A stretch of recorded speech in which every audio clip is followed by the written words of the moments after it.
और बीजेपी के बाद अब एल्गार सभा की धमकी। महाराष्ट्र में ओबीसी आरक्षण से मराठा कोटा देने का विरोध तेज। महाराष्ट्र में आरक्षण का रण नई शक्ल में है।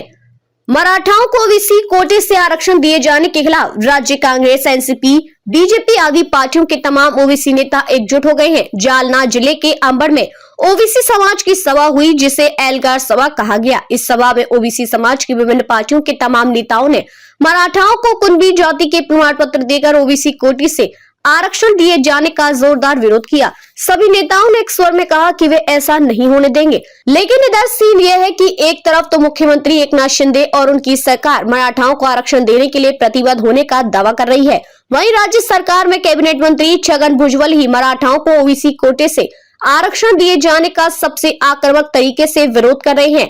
एल्गार सभा में भुजबल ने न केवल सबसे ज्यादा आक्रामक भाषण दिया, बल्कि मराठा आरक्षण के लिए आंदोलन कर रहे मनोज जरांगे पाटिल को सीधे तौर पर अपना निशाना बनाया। सभा को भुजबल के अलावा कांग्रेस नेता और महाराष्ट्र विधानसभा में विपक्ष के नेता विजय वडेट्टीवार, बीजेपी के विधायक गोपी चंद पडलकर, महादेव जानकर, बहुजन महासंघ के नेता प्रकाश शेठ के आदि ने संबोधित किया। सभी ने जोरदार तरीके से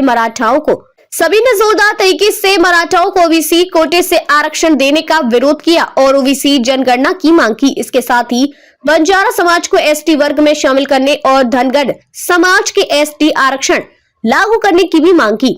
भुजबल ने किया जरांगे पर जोरदार अटैक। छगन भुजबल ने तीखे शब्दों में कहा, 5वीं पास मनोज जरांगे पाटिल मुझ पर टिप्पणी करता है, मुझसे पूछता है कि किसका दिया खाता हूँ। मैं उसकी तरह ससुराल के दिए टुकड़े नहीं तोड़ता।